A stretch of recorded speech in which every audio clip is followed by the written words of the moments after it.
Bang, harus bang, ini negeri kita kenapa bisa takut? Mau minta duit negara kita ngomong, coba kita nggak punya partai. Lo boleh kaya, gue jangan miskin. Lo boleh punya rumah, gue juga punya rumah. Tipe 21. Lo berobat di Mount Elizabeth, lo berobat di Sydney Hospital, tapi gue berobat gratis.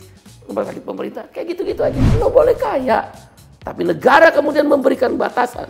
Jangan miskinkan orang-orang kecil itu. Itu welfare state. Jadi kalau nanti ada presiden kita melanggar ini, kita jatuhkan dia. Nah ini partai buruh. Perlu gue cium tangan nggak? Ampun. Bukan calon presiden, nggak usah dicium tangan.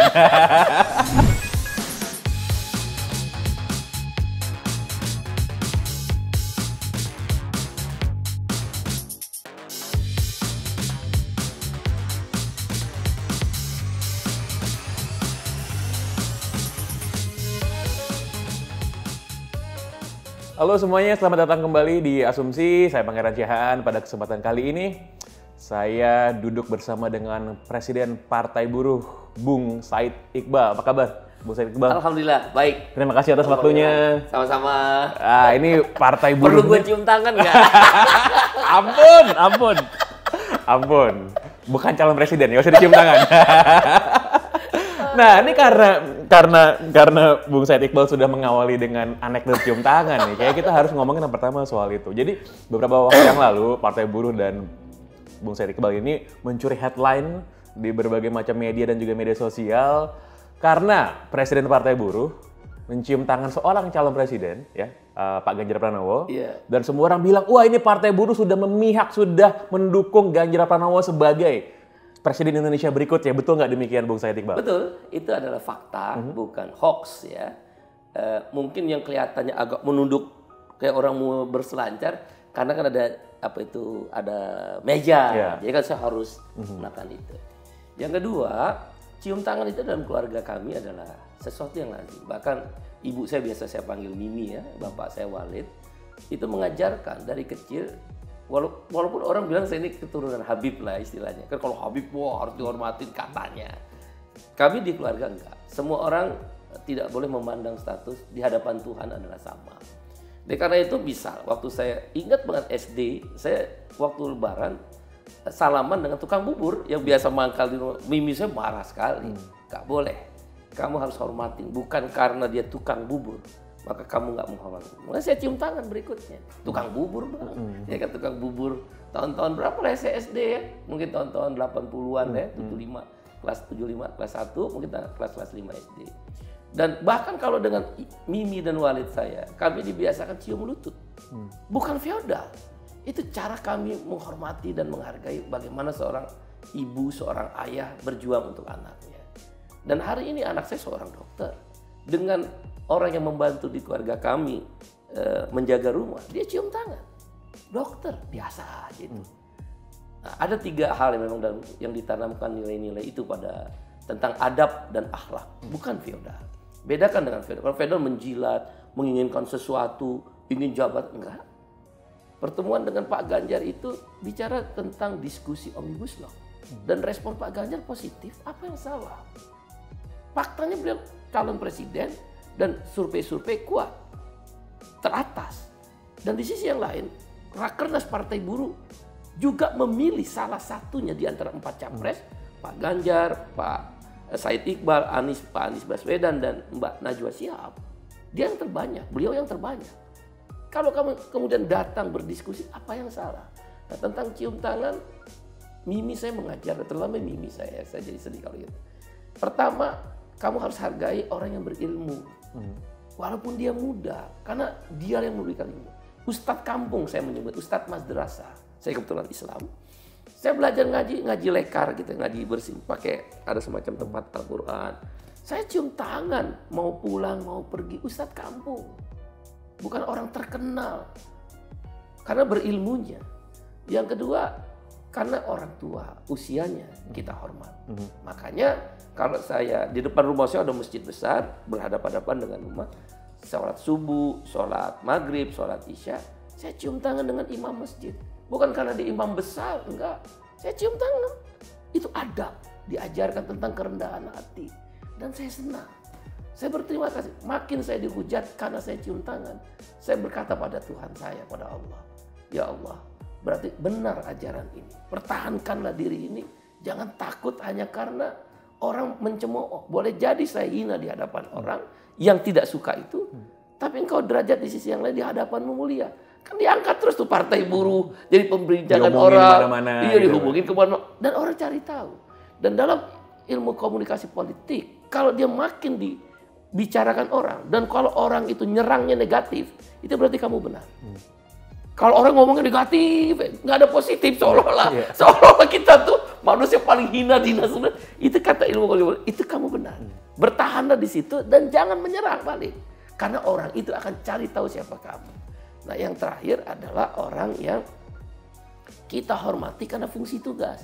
Saya ingat benar Pak RT aja saya cium tangan gitu loh, Pak RW saya sampai sekarang saya cium tangan. Pak Ganjar orang baik. Saya kenal Pak Ganjar jauh sebelum capres, Bang. Kami komunikasi tentang upah. Jadi serangan-serangan kepada beliau itu tidak benar. Selayaknya juga Pak Anies Baswedan. Saya berhubungan baik. Pak Anies itu ke rumah saya 2 atau 3 kali. Dan kami seperti keluarga menurut beliau. Apalagi Pak Prabowo, 10 tahun saya dukung dia dengan rasa hormat saya pada beliau. Saya ketemu Pak Prabowo cium tangan, ketemu pejabat-pejabat cium tangan. Walaupun pejabat itu saya nggak suka karena kebijakannya, saya cium tangan. Itu tentang adab, tentang sebuah tanggung jawab dan tentang gagasan, itu satu soal lain. Jangan, kalau dalam agama jangan karena kau benci pada seseorang, kau nggak bisa bersikap adil. Bagi saya adab dan akhlak pada siapa saja. Nah, kepada pejabat pun, walaupun saya nggak suka dengan kebijakan, saya cium tangan. Jadi itu sesuatu yang lumrah. Kalau orang paksa saya dan saya dibilang feodal gara-gara itu, biarlah saya ambil stigma saya feodalisme. Saya ingin juga mengajak orang tentang adab dan akhlak, jangan takut. Karena itu tentang cara kita menghormati orang dalam perbedaan. Dan jangan karena kau benci pada seseorang, kau tidak bisa bersikap adil. Dan ketika kami ketemu, waktu itu jadi ceritanya begini. Sebenarnya kan seharusnya kita mengundang beberapa capres di dalam May Day. Pak Ganjar diundang oleh Bung Andi Gani, sahabat beliau kan. Dan Ori itu bagian dari Partai Buruh.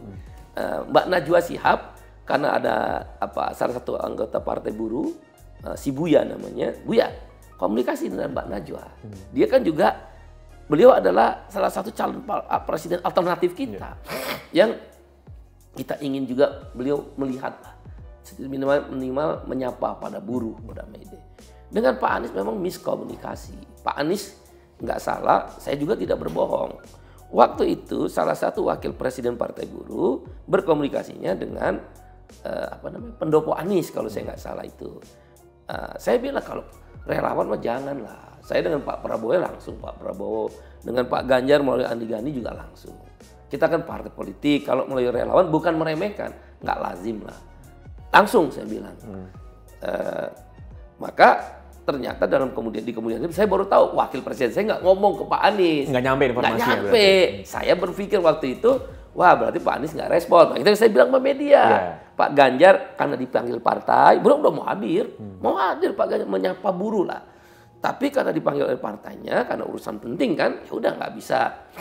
Mbak Najwa juga, beliau menyatakan saya berusaha, tapi sudah ada agenda. Nah disampaikan juga sebelum acara ini nggak bisa, Buya tolong sampaikan ke Mas Iqbal, ya kita hormati. Nah Pak Anies saya memang nggak nyambung waktu itu, nggak salah Pak Anies, tapi kami nggak berbohong karena saya nggak mau melalui relawan. Nah nggak respon, memang Pak Anies bereaksi keras. Betul, karena merasa nggak pernah diundang. Nggak pernah diundang, relawannya juga bilang nggak diundang, tapi dia ada yang namanya Pak Sarif. Pak Sarif itu komunikasi dengan Wapres. Saya tanya, lo komunikasi nggak? Iya bang, gua komunikasi. Ya udah, nggak usah. Itu hal-hal penik aja, gimmick. Kalau beliau merasa nggak ditempatkan pada tempat selayaknya karena ucapan saya yang kurang berkenan, udah saya minta maaf. Bang yang kayak gitu-gitu gua selesai gitu loh, aman. Jadi hal itu biasa, termasuk cium tangan. Nah oleh karena itu setelah acara May Day, Bung Andi komunikasi dari Ori, sahabat baik, Bung Andi itu sahabat baik. Masa saya paksa orang lain tidak suka dengan Pak Ganjar, kan aneh. Jadi kita berpolitik ini dalam bernegara kok kita saling haters gitu. Saya nggak suka bang, fitnah itu hoax. Waktu zaman Pak Prabowo saya dukung, Pak Anies di Cagup, hoax dari saya lebih gila lagi. Bahkan istri saya tuh ada orang yang melempar, almarhumah ya, saya pakai ingat itu sedih. Dia tuh dilempar pakai kampak mobilnya lagi di jalan, dilempar batu segini. Rumah kami tuh biasa dilempar batu sama orang tengah-tengah malam, kaca pecah. Biasa, ini udah biasa lah dalam satu perjuangan, dalam satu pilihan. Nah hari ini saya dikata-katain kotor pun itu juga belum seberapa waktu dukung Pak Prabowo gitu. Kalau bisa makin kenceng aja lagi. Tapi kenapa sekarang nggak dukung Pak Prabowo lagi? Jadi ada beberapa pertimbangan. Di Partai Buruh, kami bukan partai daulat tuan, bukan daulat dinasti, dan juga bukan daulat uang. Partai ini adalah partai yang didirikan oleh kelas pekerja, Bang. Ada 4 serikat buruh konfederasi terbesar. Memang ada yang nggak ikut, tapi di sini konfederasi terbesar. 90% ada di sini. KSPI, ORI, KSPSI Andi Gani, KPBI, ada juga KSBSI Bang Daktar Papahan. Ada 60 federasi tingkat nasional. Dan ada serikat petani terbesar di Indonesia. Bahkan Henry Saragih sebagai ketua umumnya, mantan 2 periode presiden petani sedunia. Saya ILO governing body, 3 periode hari ini. Saya udah hampir 10 tahun. Yaitu mewakili buruh, ILO governing itu semacam mewakili kelompok buruh yang berjumlah 1,5 miliar di seluruh dunia, ada 33 orang dipilih. Saya rasa ini bukan main-main. Dan saya penerima presiden buruh terbaik sedunia di tahun 2013 di Rotterdam, Belanda. Namanya Febe Elisabeth Velasquez. Dan saya bukan didukung oleh Serikat Buruh Indonesia, tapi Serikat Buruh Metal sedunia mencalonkan saya dengan 200 kandidat lainnya di 107 negara. Ini bukan ecek-ecek, bukan ini sombong Bang ya. Mohon maaf. Bukan kaleng-kaleng lah ini. Barang ya. serius nih. Kalau kata orang itu bukan kaleng-kaleng lah, bukan abal-abal lah. Kita serius sekali. Saya belajar. Lula itu sahabat saya. Lula presiden Brazil sekarang ya? Lula presiden Brazil. Waktu kampanye Obama, saya ikut kampanye Obama di Washington. Ketemu Sarkozy, ketemu Kevin Rudd, itu biasa. Karena saya ILO governing body, salah satu pengurus pusat Badan Perserikatan Bangsa-Bangsa PBB berkantor di Jeneva. Saya keliling dunia udah kemana-mana, jadi pembicara dengan menteri-menteri tenaga kerja, menteri keuangan di Los Angeles, di Paris, di Jeneva, di Jepang, di Singapura, di Australia, di Canberra. Itu biasa. Dengan tidak bermaksud menyombongkan, artinya saya belajar banyak di partai ini. Ada kekuatan 4 serikat buruh. Serikat petani Henry Saragih, dia kawannya Maduro, dia kawannya Hugo Chavez. Ya emang dia ke Latinan lah ya, Amerika Latin. Kalau saya ke barat-baratan gitu kan. Tapi ini 2 kekuatan buruh dan petani. Dan nggak pernah ada sejarah. Nah ini harusnya kita sambutkan dengan gegap gempita. Oleh karena itu dalam mekanisme penentuan partai buruh kami belajar di dunia. Di seluruh dunia itu ada 3 aliran. Satu, biar lebih jelas. Aliran kelompok pemodal. Maka ada partai LDP di Jepang, partai Republik di Amerika, partai konservatif di Inggris, partai liberal di mana nih, di Australia, partai konservatif liberal di Nordik ya, Skandinavia, Norwegia, Finlandia, Swedia, Denmark ya. Ini kelompok ini. Salah nggak? Di Jerman juga ada kelompok-kelompok liberal. Nggak salah. Yang kedua kelompok agama. Siapa bilang di dunia nggak ada partai agama? Republik itu penguasanya kelompok-kelompok agama Protestan ya. Itu kekuatan kelompok peminum tehnya. Nah itu biasa kok. Di Inggris konservatif itu dikuasai oleh kelompok-kelompok The Lord dan kelompok-kelompok agama Anglikan. Di Amerika Latin pun itu biasa. Nah, pertama aliran aliran pemodal, kemudian aliran agama. Jerman, Angela Merkel itu Christian Democratic Union and Christian Socialist Union, CDU-CSU. Ini kelompok agama. Biasa tuh orang Jerman. Itu kan banyak jaminan sosial. Nah, baru yang ketiga kelompok working class, kelas pekerja. Nah, di Indonesia udah lama nggak ada. Profesor Dr. Mokhtar Pakpahan, dia jauh melampaui zamannya kalau menurut saya, orang cerdas, pintar, dan hatinya baik keberpihakan. Saat itu kesadaran kelasnya rendah. Dan saat itu beliau hanya SBSI. Hari ini lo lihat Bang ya, 4 konfederasi besar bersatu. 60 federasi tingkat nasional bergabung untuk menghidupkan kembali. Dan Satu serikat petani terbesar. Mbak Wardah kan kita tahu dia anti politik.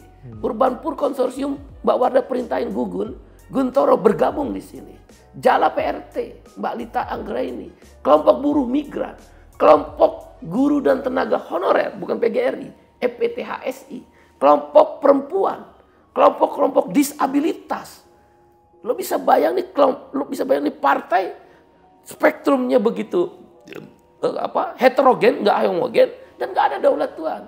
Maka pemilihan capres pun dan caleg itu tercermin. Satu, tentang pemilihan capres. Mekanisme ada 3 tahap. Tahap pertama adalah rakernas.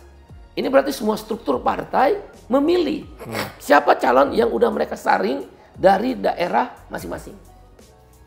Partai buruh ada 38 provinsi, Bang. 457 kabupaten kota, 4.626 kecamatan. Itu kan Indonesia banget, Bang. Hampir 80% kita. 100% di provinsi, 92% di kabupaten kota, di kecamatan sekitar 70%. Kan Indonesia kuat. Dan ini basisnya basis industri, basis petani dan perkebunan. Memang di daerah-daerah tertentu kami lemah. Karena tidak ada basis industri, petani, dan perkebunan, buru-buru perkebunan. Nah, mereka datang bulan Januari 2023. Mereka putuskan. Debatnya panjang, 3 hari 2 malam itu. Debat sana sini, tarik-tarikan ya. Nah, muncullah kemudian 4 nama. Demokratis kan. 1 Ganjar Pranowo, 2 Said Iqbal. Pak Ganjar ini kalau nggak salah didukung 16 atau 17 kalau saya nggak salah. Provinsi yang menyaring dari kabupaten kotanya, Said Iqbal sekitar 13 atau 14, Pak Anies Baswedan sekitar 5 atau 6 provinsi, Mbak Najwa Shihab muncul sebagai calon alternatif sekitar 3 atau 4 provinsi. Nah kan kelihatan Pak Anies terbanyak, Pak Ganjar Pranowo terbanyak menurut strukturnya partai. Cawapresnya, abang bayangin, Bang Pangeran. Mereka memilih itu namanya Pak Arsyad Rashid, ketua umum Kadin kan. Iya. Orang bilang partai buruh anti pengusaha kan? Enggak. Partai buruh itu menempatkan kalau kami sosial demokrat Pancasila lah ya. Kemanusiaan yang adil dan beradab, keadilan sosial bagi seluruh rakyat Indonesia. No social justice without social security. Omong kosong, ada keadilan sosial kalau nggak ada jaminan sosial. Oleh karena itu kami di tengah. Pancasila adalah jalan yang sangat kompromistis terhadap aliran agama, aliran nasionalis, dan kelompok buruh, working class. Ya, oleh karena itu, dan kami bukan komunis, itu prinsip. Kami adalah sosial demokratnya, jalan tengahnya, yaitu Pancasila.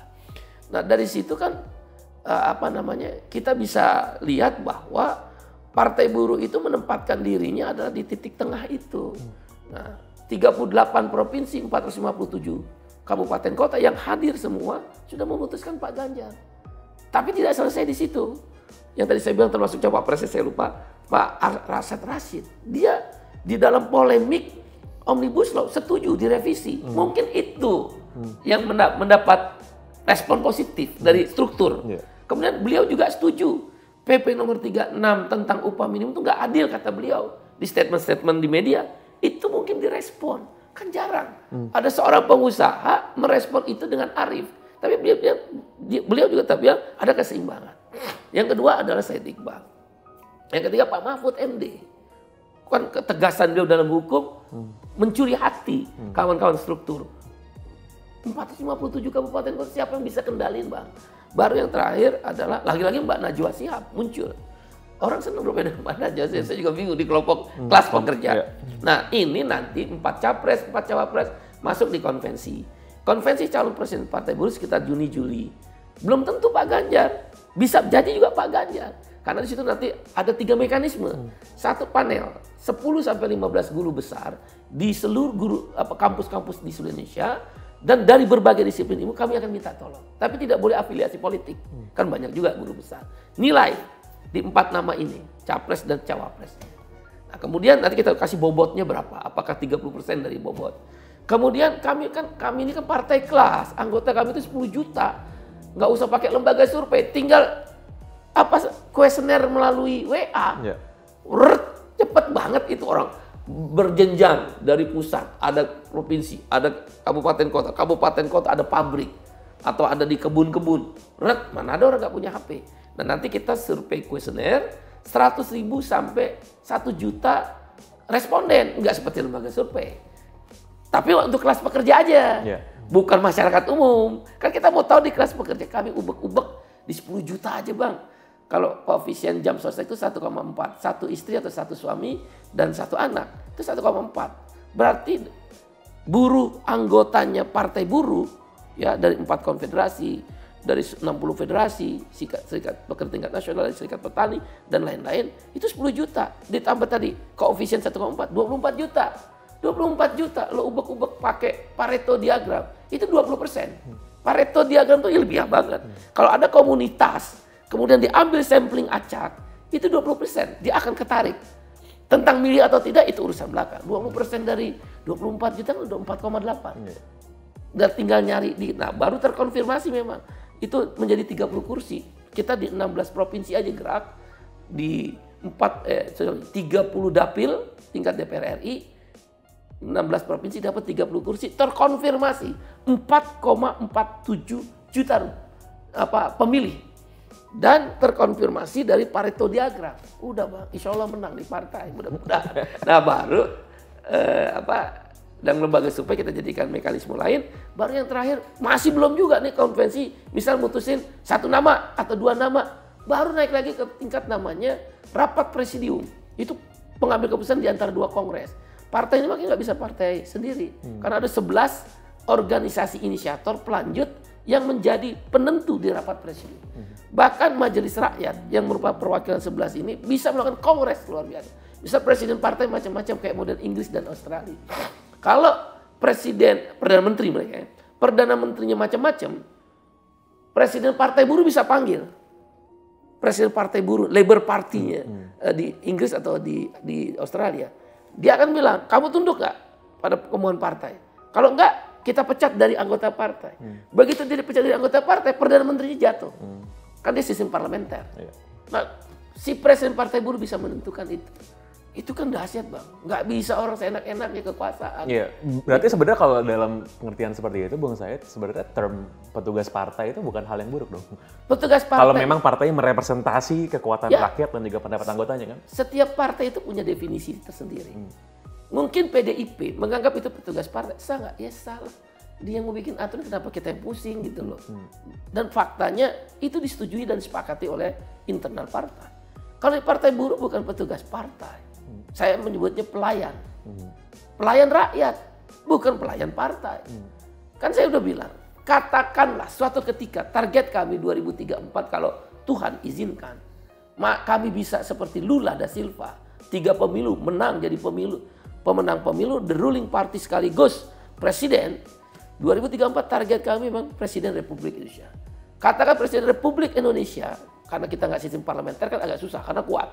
Tapi dalam internal partai, dia adalah pelayan rakyat. Begitu dia bukan pelayan partai, dia pelayan rakyat. Begitu dalam mekanisme partai kita ada.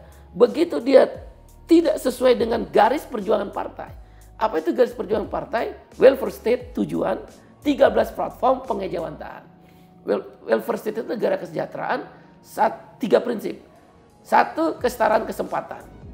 Bahasa gampangnya gimana Bung Iqbal? Lo boleh kaya, tapi gue nggak boleh miskin. Udah sederhana. Nanti diterjemahkan dalam kebijakan. Yang kedua, artinya lo boleh punya apartemen, lo boleh berobat orang-orang kaya itu menengah ke atas, ke luar negeri. Boleh nggak? Boleh. Partai kami tidak anti orang kaya. Boleh. Tapi secara bersamaan kebijakan negara, kalau gue berobat di rumah sakit pemerintah gratis dong. Gak usah pakai iur-iuran. Kan lo udah nikmatin kekayaan lo karena ada regulasi yang memproteksi investasi. Itu boleh. Tapi secara bersamaan kesetaraan itu harus ada. Negara harus mengalokasikan anggaran dalam prinsip partai buruh harus. Lo boleh kaya tapi jangan miskin. Kesetaraan kesempatan namanya. Lo boleh punya rumah mewah, apartemen 10. Kan banyak orang-orang kaya menengah. Boleh, boleh. Kami nggak anti orang kaya. Beda dengan sosialis kiri. Kami nggak kiri tengah. Lo boleh punya apartemen, tapi kalau gue udah tua, negara kasih gue rumah. Dulu ingat nggak? Kalau bapak kita tentara, bapak kita polisi, bapak kita PNS, buruh swasta, selesai dari pensiunnya punya rumah. Dulu ada yang Bojonggede di Citayam, dulu Perumnas Klender. Perumnas itu membangun rumah-rumah. Memang begitu tugas negara. Kalau nggak buat apa kita bernegara? Kok orang kaya makin kaya? Ada orang punya 3 juta hektar. Lo tahu Bang berapa 3 juta hektar? 30 miliar meter persegi. Kalau rumah buruh 60 meter persegi. Berarti si orang kaya itu satu orang loh. Saya sebutlah misal Eka Cipta, Sinarmas atau Astra Agro Lestari. Itu artinya dia punya 500 juta rumah buruh. Setiap anak buruh yang dia punya 2 rumah. Kan jumlah karyawan, jumlah penduduk kita 260. Adil nggak? Nggak adil dong. Masa kita biarin? Bukan berarti anti orang kaya. Lo boleh kaya. Tapi negara kemudian memberikan batasan. Jangan miskinkan orang-orang kecil itu. Itu welfare state. Jadi kalau nanti ada presiden kita melanggar ini, kita jatuhkan dia. Gitu. Wah tapi nggak bisa karena parlementer. Dijatuhkannya apa? Di partainya. Kita pecat dia. Itu ada. Nggak ada Bang yang partai kayak begini Bang. Karena gue nyontoh. Ada yang nyontoh model Amerika Latin, nyontoh model Jepang, yang kooperatif tapi keras, nyontoh model Amerika. Tapi saya paling senang Nordik. Dia gotong royong. Masyarakat yang nggak mau bertengkar. Berbeda sekuat apapun tentang arus politik, saling memahami. Tapi nggak boleh saling meniadakan. Nah itu nggak boleh dong. Saling meniadakan berarti lo anti demokrasi. Tapi saling tidak boleh memfitnah, membuat hoax, saling tidak menjatuhkan, oke. Tapi kalau saling meniadakan hanya karena kita beda dalam ideologi perjuangan partai, partai saya ditangkap-tangkepin misal, kader-kader, ayo nggak bisa lah, pasti kita akan lawan itu.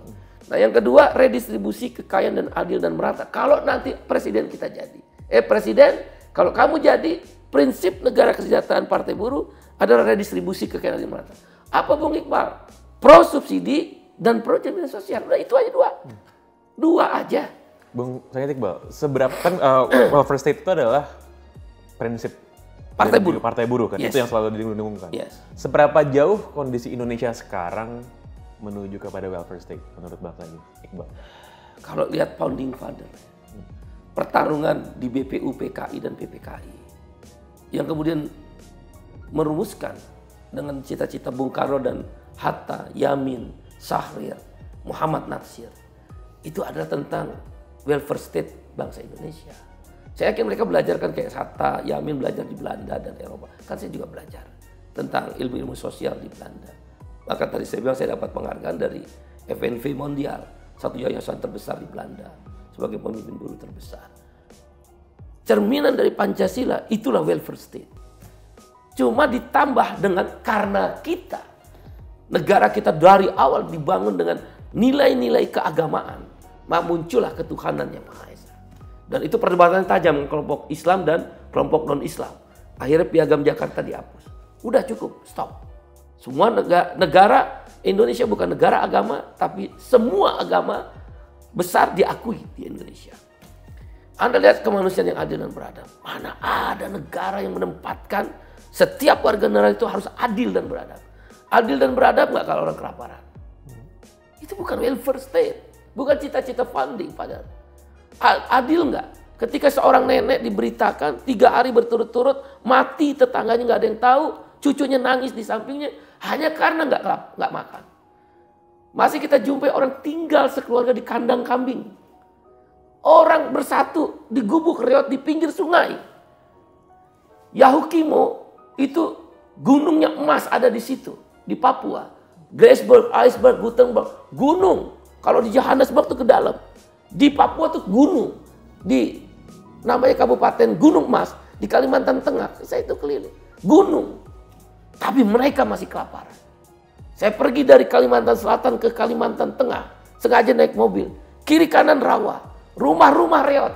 Padahal itu setiap tanah Kalimantan yang kita injak, batu bara, emas hitam. Kenapa ada kemiskinan? Orang bisa bilang, ya nggak bisa semua. Ya tapi lo terlalu kaya. Itu persoalan kita tentang welfare state. Redistribusi kekayaan adil dan merata. Bang, kalau kami nggak turun BPJS di perjuangan, kita nggak tahu saya kasih bukunya buat apa. Kami Komite Aksi Jaminan Sosial itu melawan 2 tahun pemerintahan Pak SBY. Kita tuntut Pak SBY, Pak Budiono Wapres, Marzuki Ali DPR, dan 8 menteri. Bahkan saya mau dibunuh, mau dipenjarakan, kawan-kawan mau dipenjara. Negara terkaya nomor 10 waktu itu di dunia. Kok kalau orang sakit ditolak? Saya ingat banget yang memberitakan itu Kompas. Kompas memberitakan, saya baru pulang dari Jerman waktu itu, habis studi banding tentang jaminan sosial. Di kereta KRL, itu anak mati, dia pergi ke pemakaman DKI ditolak, karena dia miskin. Kan pemakaman bayar. Saya lupa berapa rupiah waktu itu. Dia naik KRL, dia gendong mayat bayinya, dia ke pemakaman di Bogor, juga bayar. Ditolak. Jahat bener ini negara. Kita kalau ada anjing mati di ujung gang, kucing deh, kita kan bisa orang Islam, itu dikubur itu kucing. Ini mayat manusia, bolak-balik 3 kali naik KRL, nggak ada satupun orang yang mau menerima itu. Jahanam ini negeri kalau bagi saya. Tahun berapa ini, Bang?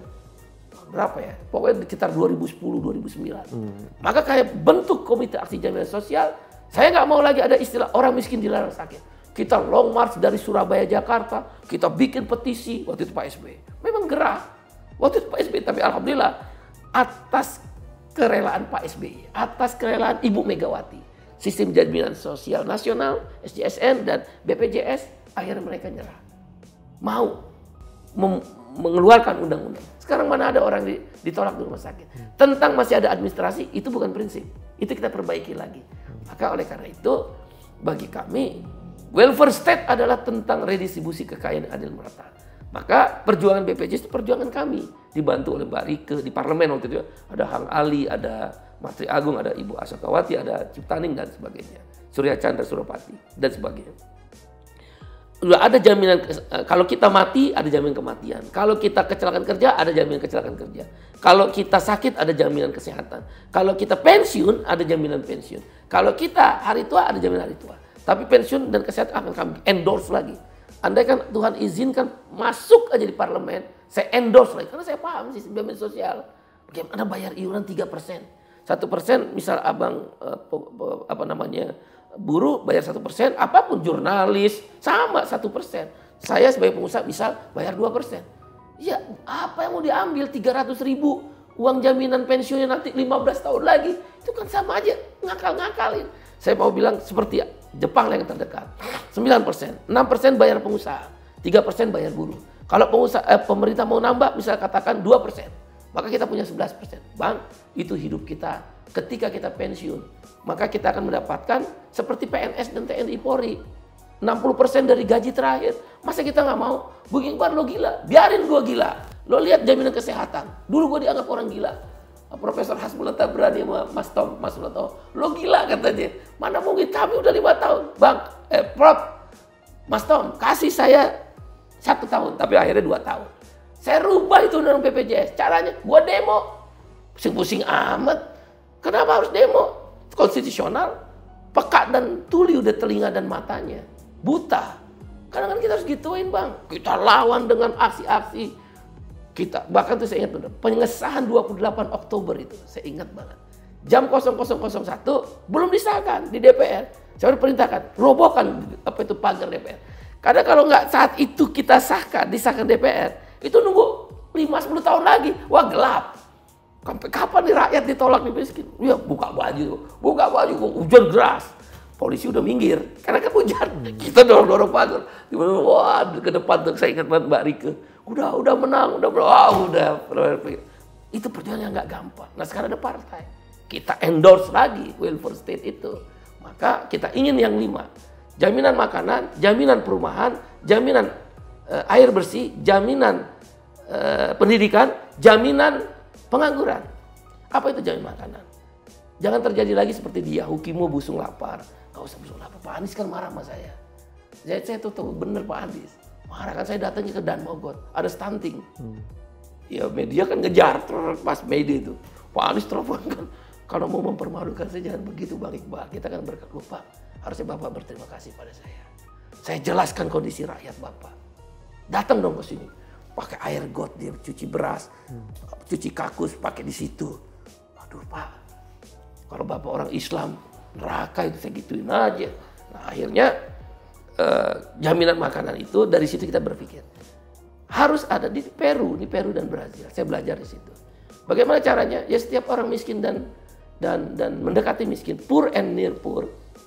Buruh kontrak miskin, buruh outsourcing miskin, tukang becak miskin, ibu jamu gendong miskin, ojek online miskin, supir miskin, mama-mama pedagang sayur di Indonesia Timur sana miskin. Jangan lu tanya, Bang Ojek sini Bang Ojek, ada apa Bang Iqbal? Emang abang miskin? Pasti saya ditempelin, plak. Emang lu nggak lihat buka huruf keluh gini? Nggak mungkin, itu BLT bansos tuh korupsi. Tunjukin pada saya mana menteri sosial yang nggak ditangkap. Semua ditangkap karena main-main angka orang kemiskinan. Jadi bantuan langsung itu jaminan makanan. Caranya gimana? 500.000 sampai 1 juta, kling, masuk ke rekening orang miskin itu. Ibu jamu gendong kan, waduh dapat 500.000, bisa lah beli beras, beli lauk yang sederhana. Bang, aduh kalau lo pergi ke desa-desa, sedih. Mereka sekedar mau makan itu bertahan hidup aja kan. Apalagi kalau kita lihat di pinggiran-pinggiran kota itu pemulung-pemulung. Ya ada yang oknum-oknum pura-pura aja pemulung. Tapi 99% kan bener. Sedih. Lu pergi ke Brebes deh, lu pergi ke Cilincing tuh Cakung sana. Lihat kontrakan-kontrakan buruh, 3 kali 4 ditempatin 5 orang. Banyak lesbian. Karena buruh-buruh perempuan itu nggak bisa, dia akan bertahan hidup kalau ngontrak 2 atau 3 orang. Pergi aja ke Cilincing deh. Saya gituin manis sama Bu Ida. Pergi ke Cilincing sana. Pergi ke Cakung sana, pinggiran-pinggiran kota. Itu staycation, itu akibat kemiskinan. Outsourcing. Mana ada perempuan yang merelakan, maaf ya, disetubuhi oleh laki-laki atasannya. Nggak ada perempuan yang mau begitu. Cuma dia miskin. Dia urban. Negeri kan saya belain mereka udah 30 tahun. Mereka urban. Ngontrak. Kalau sampai dia dipecat karena outsourcing. Jadi Bu Puan saya bilang dalam beberapa kesempatan, Mbak Puan, kunci itu outsourcing, hapus. Karena dia outsourcing, si manajer outsourcing itu powerful. Lo kalau mau gue naikin pangkat atau tetap panjang kontrak, ikut tidur ya sama saya. Dan tidak hanya itu, bahkan di Tangerang Raya, pergilah. Saya nggak tahu sekarang ya, dulu 10 tahun yang lalu kita penelitian. Sepanjang jalan dan Mogot, maaf, pelacur itu adalah buru-buru yang siang hari bekerja, malam hari dia cari uang tambahan. Apa nggak sakit di sini? Gitu loh Bang, welfare state apa ini? Pancasila apa yang ingin mereka kemukakan? Maka redistribusi makanan, jaminan makanan bagi kami, begitu Allah izinkan, Tuhan izin masuk, saya akan bertarung di politik anggaran. 500.000 kali 27,7 juta orang miskin atau mendekati miskin. Katakanlah 30 juta orang miskin. Kali 500.000 cuma 15 triliun sebulan. Kali 12 bulan kan APBN kan, 180 triliun. Korupsi berapa triliun? 400 triliun. Ambil uang itu miskinin, kasih uang makan. Apa yang salah? Cukai rokok itu 120 triliun. Kasih uang cukai rokok, orang makan. Apa yang salah sih? Saya tanya sama 9 partai itu dalam perdebatan. Kenapa kamu nggak pernah pikir, bukan BLT Bansos, kling tiap bulan masuk ATM-nya 500.000, kling tiap bulan 1 juta. Ibu jamu gendong, tukang becak, 500.000 itu sebulan, sebuah super mewah buat mereka. Tersenyum mereka. Apa yang susah? Partai akan keras di situ. Gua akan main di politik anggaran. Lo ambillah infrastruktur. Lo ambillah tentang membantu rumah-rumah ibadah karena itu partai agama. Gak salah. Cuma gua minta 180 triliun kasih orang miskin. Kan konstituen lo juga pasti ada di situ. Kalau nggak mau gua ngomong ke media. Boleh kan? Gua punya hak impunitas. Kalau cuma serikat buruh saya nggak bisa ngomong.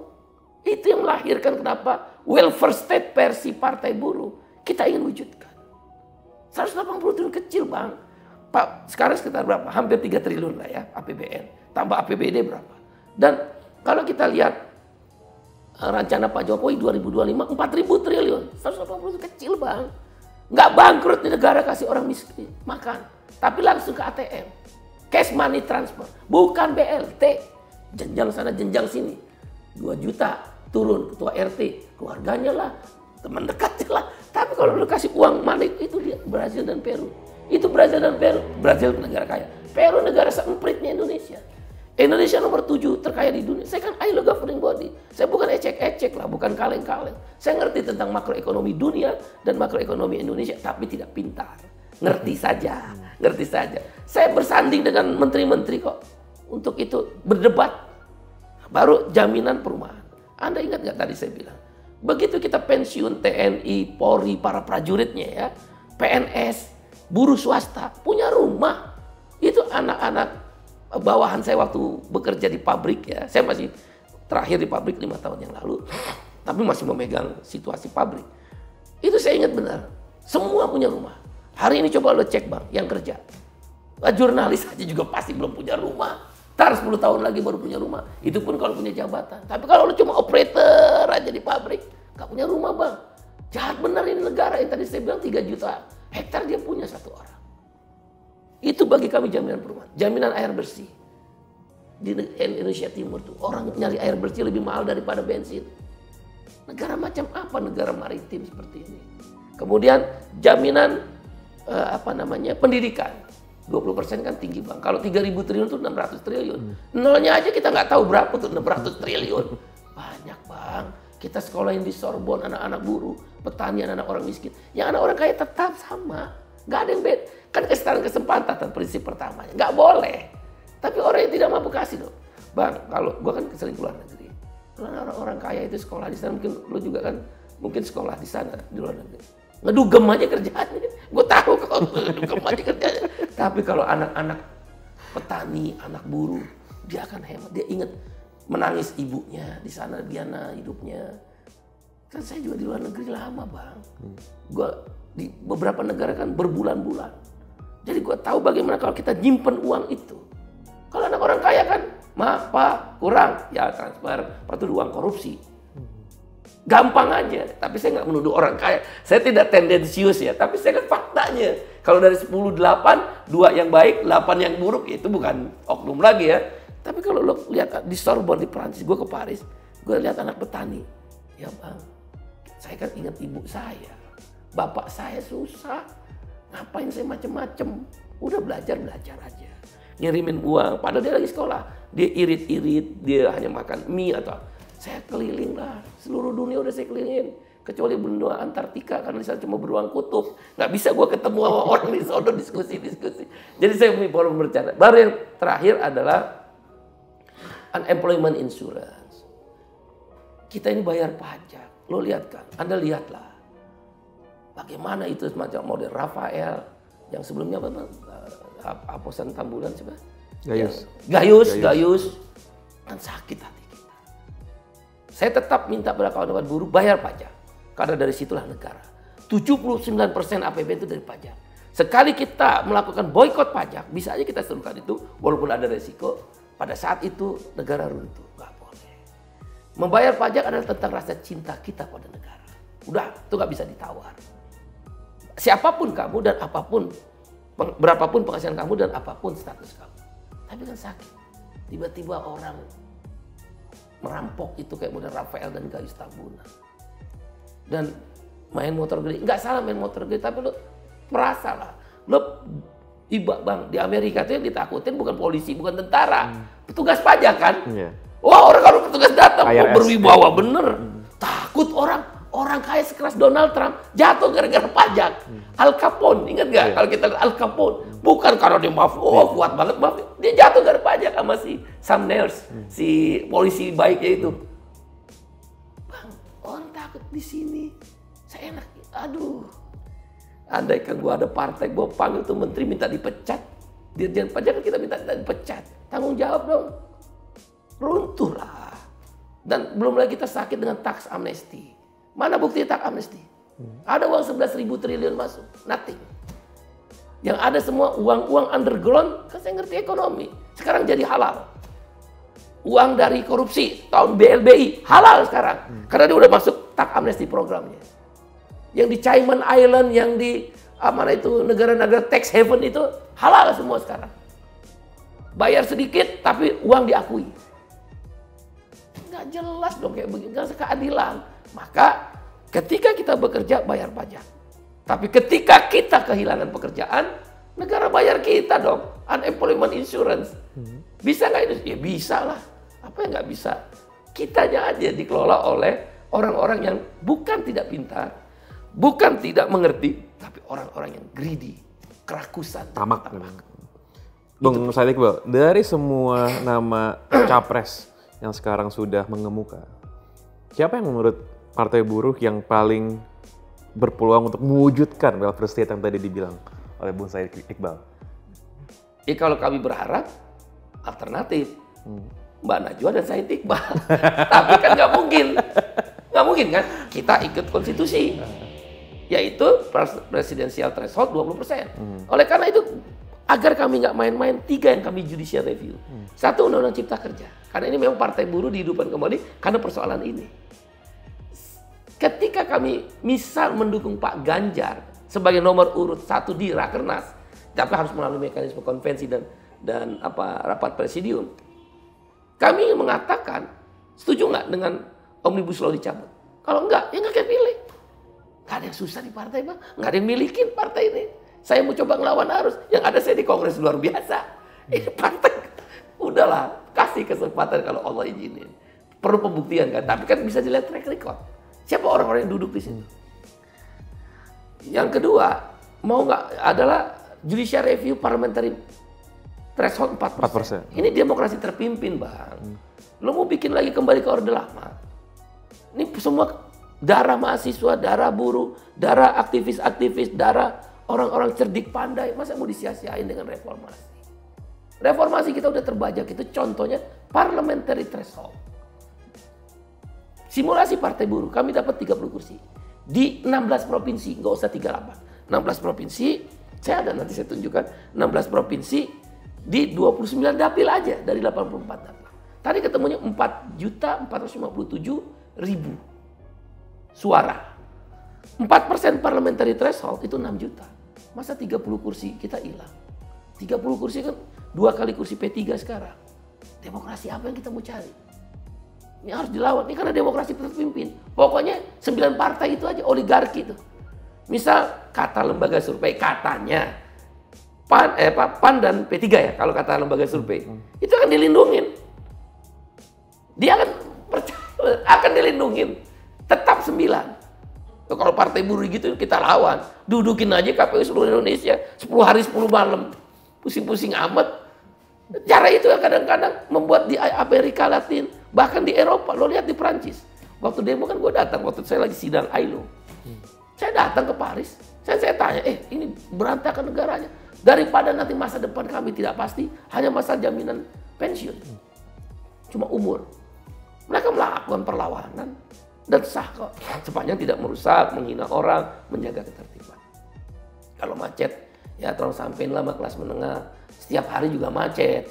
Ini kita lagi memperjuangkan nasib Anda juga kan. Upah, memperjuangkan S1 sekarang di outsourcing. Gila juga.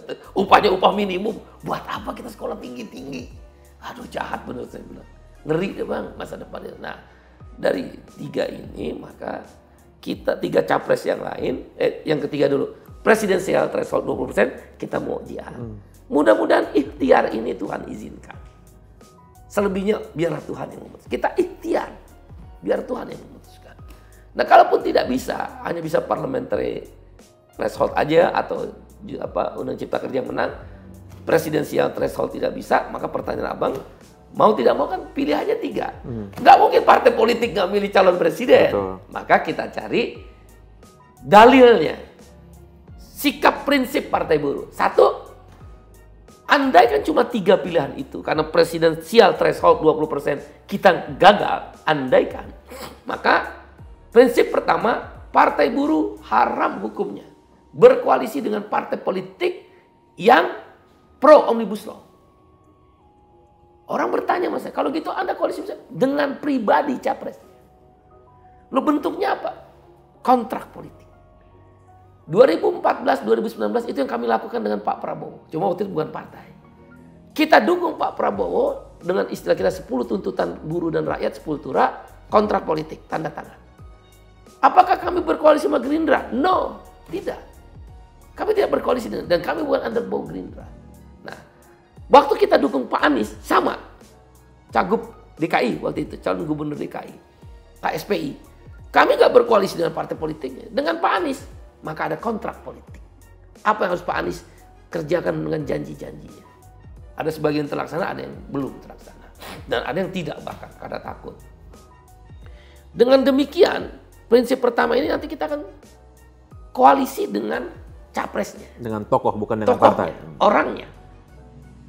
Konsekuensinya apa? Ditanya saya kan kawan-kawan media. Kami nggak akan terdaftar di KPU sebagai tim suksesnya atau tim pengusung pendukung daripada capres itu. Oh bang, nanti susah. Nggak apa-apa, kami udah terbiasa. Kan punya iuran. Nanti kita ajak capres itu ke lingkungan buruh, ke 1000 pintu di Cikarang itu yang staycation itu banyak di situ tuh. Di situ terus kita ajak ke Sidoarjo, kita ajak ke Deli Serdang, kita ajak ke Papua di Mimika. Dengan biaya kami sendiri, memang konsekuensinya itu. Karena kita tidak berkoalisi dengan partai politik pendukung Omnibus Law dan tidak menjadi bagian tim ses. Itu prinsip. Kalau capresnya nggak mau, ya nggak apa-apa.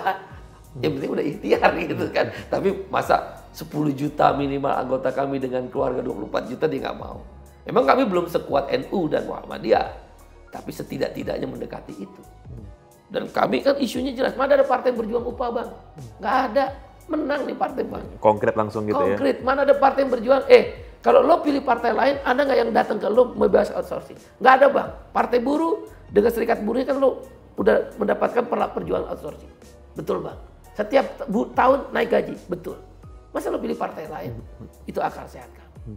Oleh karena itu, kita nggak bersedih hati dengan prinsip yang pertama ini. Prinsip yang kedua adalah faktanya 3 capres ini kan partai politik pendukungnya semua pro Omnibus Law. Pak Ganjar PDIP pro Omnibus Law, Pak Anies Nasdem pro Omnibus Law, Pak Prabowo Gerindra PKB pro Omnibus Law. Nah, dengan demikian prinsip kami adalah prinsip yang dituangkan oleh pribadinya tadi, berkoalisi pribadinya tadi dalam bentuk kontrak politik. Simbiosis mutualisme. Tentang kita mendapat efek ekor jas, ya kita nggak tahu. Itu tentang nanti saja. Itu terhadap penilaian 3 capres. Tentang Pak Ganjar Pranowo menjadi yang suara terbanyak dipilih oleh struktur partai buruh di Rakernas, tentu nanti dibawa di dalam konvensi. Kalau Tuhan berkehendak, jadi. Baru diputuskan resmi partai buruh Juli Agustus siapa calon capresnya melalui rapat presidium. Demikian. Nah, ini kan 2 dari 3 capres yang sekarang sudah menguka, Bung Said Iqbal. Itu kan adalah satu masih menjabat sebagai gubernur, Pak Ganjar, dan Pak Anies yang mantan gubernur DKI. Ini kan juga berhubungan dengan para buruh gitu, dengan sebagai macam kebijakan. Bagaimana Bung Said Iqbal dan juga Partai Buruh memandang kinerja dan juga track record dari kedua tokoh ini ketika menjadi gubernur? Terhadap isu buruh plus minus. Dua-duanya ada kelebihan, dua-duanya juga ada kekurangan. Karena saya bersinggungan langsung, bertelepon-teleponan kalau udah masalah upah minimum, baik dengan Pak Ganjar maupun dengan Pak Anies. Kelebihan yang sama-sama mereka miliki, mereka reliable gitu. Ngeling dengan Partai Buruh, pendukung jaminan sosial. Pak Anies pendukung pasar sosial dan jaminan sosial, Pak Ganjar juga. Ketika yang cium tangan itu, kami sedang mendiskusikan tentang upah. Pak Ganjar ingin mencari format upah yang layak, yang cukup. Nah, kamu cukupnya berapa? Bukan sekedar KHL, bukan sekedar inflasi dan pertumbuhan ekonomi. Yang cukup berapa? Tapi didiskusikan dengan pemerintah, dengan pengusaha. Pemerintah hanya jadi wasitnya, jadi yang cukup. Nah, untuk yang menjadi tugas pemerintah, kata Pak Ganjar, saya akan mengatakan, beliau mengatakan ini kata-kata beliau. 1, biaya transportasi, saya subsidi sebagai pemerintah. Biaya perumahan, saya subsidi. Supaya kamu jadi murah, nyewa rumah murah, mau kredit rumah murah, naik transportasi murah. Terus kesehatan, beliau bilang. Baru makanan. Kalau abang lihat reliable nggak dengan program Partai Buruh tadi, welfare state dan 13 platform, kan nyambung. Pak Anies sama. Maka dia adakan itu KJP. Dia adakan Transjakarta, kan sama. Dua-duanya punya sebuah visi yang menurut Partai Buruh sama. Gitu loh. Itu Pak Ganjar, waktu saya cium tangan itu yang kita diskusiin sama Omnibus Law. Pak Ganjar terhadap Omnibus Law, beliau mengatakan akan mempertimbangkan kembali kalau terpilih. Kan sekarang masih gubernur, nggak bisa. Dalam artian keseimbangan antara kesejahteraan buruh dan masyarakat kelas pekerja, termasuk petani, dan kepentingan pengusaha, investasi. Nah, itu yang kita sampaikan. Kami minta terhadap klaster tenaga kerjaan dan petani, kalau perlu keluarkan. Karena di seluruh dunia nggak ada 2 sisi mata uang yang bersatu. Sisi pertama investasi, itu kan tentang profit, tentang keuntungan perusahaan, tentang profit margin, tentang pertumbuhan ekonomi, tentang memudahkan investasi, mempercepat izin. Tiba-tiba Anda bicara kesejahteraan. Nggak nyambung. Nah, itu yang kita diskusi. Kan produktif. Pak Anies pun sebelum beliau menjadi capres, saya sempat berdiskusi. Nah, ini sama. Sekarang mari kita lihat apa kekurangan kelebihannya. Orang mengatakan Pak Ganjar Pranowo gubernur upah murah. Lihatnya begini. Upah minimum itu ada dua. Ada upah minimum provinsi, ada upah minimum kabupaten kota. Pak Anies cukup satu, upah minimum provinsi. Pak Ganjar, dia kan cuma DKI yang hanya upah minimum provinsi, kabupaten kota. Pak Ganjar, Jawa Tengah itu upah minimum provinsi, tapi juga upah minimum kabupaten kota di semua kabupaten kota se-Jawa Tengah. Jadi kalau apple to apple upah minimum provinsi, hancur upah minimum Pak Ganjar. Karena upah minimum kabupaten kota Jawa Tengah lebih besar. Mungkin hampir mendekati DKI. Jadi cara menilainya salah. Gak bisa apple to apple upah minimum provinsi Jawa Tengah dibanding DKI. Ya paling jauh. Kalah. Pak Ganjar disebut Bapak upah murah. Mari kita lihat. Upah minimum di Indonesia itu rezimnya dari tahun 1982 namanya rezim standard living cost. Upah minimum di dunia itu ada dua, Bang. Standard living cost, yang satu lagi makroekonomi. Standard living cost kita kenal dulu tahun 82 KFM. Kebutuhan fisik minimum, terus berubah kebutuhan hidup minimum, sekarang berubah jadi kebutuhan hidup layak. Jadi ada sekian item disurvei ke pasar, baru itu dihitung. Itu namanya standard living cost. Yang kedua, makroekonomi, inflasi plus pertumbuhan ekonomi. Dari 1982, KFM-nya Jawa Tengah pasti lebih rendah dari DKI lah. Harga daging di Jawa Tengah mungkin lebih murah dari DKI. Harga beras lebih murah Jawa Tengah dibanding DKI. Maka akan pasti antara DKI dan Jawa Tengah jauh. Karena rezim kita standar living cost.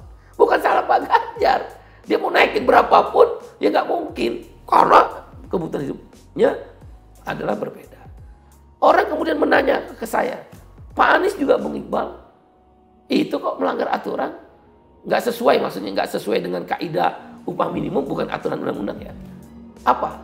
Itu upahnya lebih rendah DKI daripada Kerawang, desa loh. Kerawang tuh desa loh. Bekasi desa, ngomongnya aja masih iya gua gitu loh istilahnya. Kalah Pak Anies, nah kan kelihatan. Pak Ganjar diserang upah minimum murah, walaupun bukan karena Pak Ganjar. Pak Anies juga diserang. Kenapa upah ibu kota lebih murah dari upah Kerawang? Ini harus adil. Nah yang buzzer-buzzer ini kan nggak ngerti. Ngapain partai buruh dukung presiden upah minimum, calon presiden upah minimum murah. Nah, Pak Anies juga harus saya persoalkan. Kenapa lebih rendah dari Kerawang? Nah, saya udah ingatkan. Nggak boleh ibu kota itu lebih rendah dari Kerawang dan apa itu Bekasi. Secara akal sehat saja. Harga sewa rumah di DKI dengan pinggiran Bekasi sana di Babelan pasti mahalan DKI. Beliau bilang regulasi. Sama Pak Ganjar juga regulasi. Jadi head to head-nya ya sama. Dua-duanya nggak berani melawan regulasi. Jadi nggak bisa kita menyalahkan. Pak Anies juga upahnya lebih murah dari Bekasi dan Kerawang. Kemudian dia serbu lagi. Tapi Pak Anies menentukan upah minimum DKI tidak pakai PP 36. Betul. Itu 2 kali. Dan kami bertelepon-teleponan. 2 kali Pak Anies. Pada saat yang sama, Pak Ganjar juga. Ketika Pak Anies pakai PP nomor 36 nggak naik upah, Pak Ganjar menaikkan upah tanpa PP nomor 36. Jelas kan? Ada plusnya, ada minusnya. Sekarang tinggal partai buruh dalam konvensinya. Itulah yang akan menentukan calon pilihan partai buruh. Terakhir, Bung Said Iqbal. Tadi sempat disinggung di awal ini soal kedekatan Bapak Arsyad Rashid ya, Ketua Kadin dengan Partai Buruh. Saya lihat tuh beberapa kali hadir di acaranya, berdialog langsung gitu. Orang kan langsung nyinyir ini kan, bagaimana partai yang merepresentasi kepentingan kelas pekerja gitu, buruh, bisa bergandengan tangan dengan representasi pemilik modal gitu. Apakah jangan-jangan ini Partai Buruh terkooptasi gitu? Bung Said Iqbal, gimana komentarnya? Wakil Presiden Lula itu sayap kanan, pengusaha kaya. Yang sekarang ini kan? Sekarang. Dan Dilma Rousseff juga sayap kanan. Gak mungkin kita tinggal di pengusaha membangun negeri ini.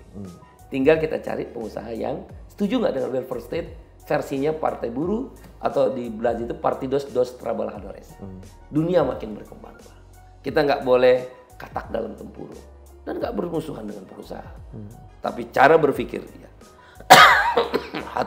hati dan pikiran dia diletakkan nggak ke dalam keseimbangan yang disebut negara sejahtera. Dia setuju nggak dengan jaminan sosial?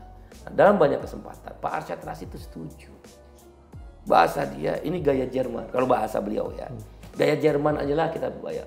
Anda lihat Jerman, konglomeratnya luar biasa. Daimler, Mercedes, Siemens, ya, Bosch. Mereka dengan serikat buruh sangat membangun hubungan baik. Tapi kalau aksi, ya aksi. Volkswagen, perusahaan otomotif terbesar di dunia. Anda lihat, pemogokannya raksasa. Lufthansa. Jadi biasa, Bang. Jadi partai buruh bukan berarti bermusuhan dengan kalangan pengusaha. Yang kita musuhnya adalah keserakahan dan ketamakan. Greedy. Siapapun dia. Kalau ada birokrat yang greedy pun kita lawan.